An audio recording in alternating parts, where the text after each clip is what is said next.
within the last week, Johnson & Johnson was part of a $26 billion opioid settlement where they paid $5 billion for a settlement that alleged that they helped fuel a deadly nationwide opioid epidemic. Pfizer recalled Chantix due to cancer-causing chemicals. Within the last few weeks, pharmacies pulled J&J sunscreens off shelf after carcinogen found in some sprays. September 2nd, 2009, Justice Department announces largest healthcare fraud settlement in its history.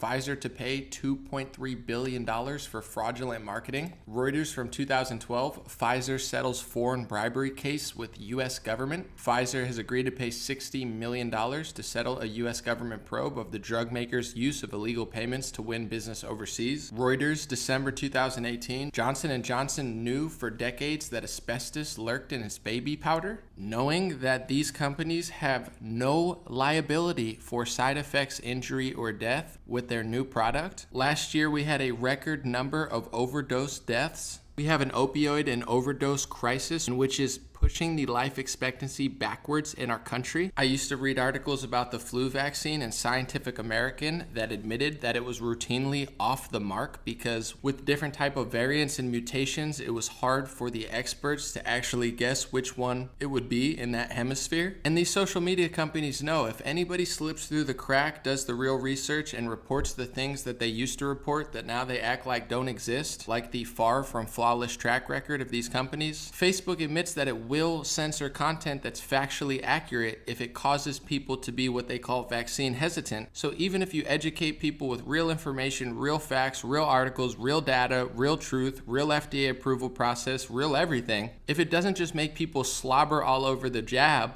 and want to force vaccinate their neighbors and create a two-tiered society where you can't even access public facilities if you don't bow down to the yearly booster, then you're the problem that needs to be censored. This is how sick, authoritarian, and disgusting these sites have come. Everybody, Republican and Democrat involved in this, should be absolutely ashamed with themselves. And just a reminder, you're only fully vaccinated until they tell you you have to get the booster shot, in which you're not fully vaccinated anymore, and then you have to go get the booster. And if it's anything like the flu vaccine, you'll be getting it every single year. And if for some reason you decide to opt out for whatever reason in 2, 3, 4, 5, 6, 7 years down the road, at this rate, you're eventually going to not be fully vaccinated. And are you going to forfeit your rights and freedoms because of that? This is unprecedented. This is not normal. In my perspective, this is not healthy. And I find it shocking that people care more about concerts and basketball games than they do about their own children, their own freedom, and their own future. And this is coming from somebody who loves basketball, plays basketball, watches basketball. I'm not acting like I'm holier than thou with watching sports. I love sports. I'm just saying it's time for people to think about other priorities, because eventually you're not going to even have the lifestyle that you had a few years ago, and all of these things that you once enjoyed are either not even going to be possible or going to be so regulated and a shell of what they once were, it's not even going to be fun anymore.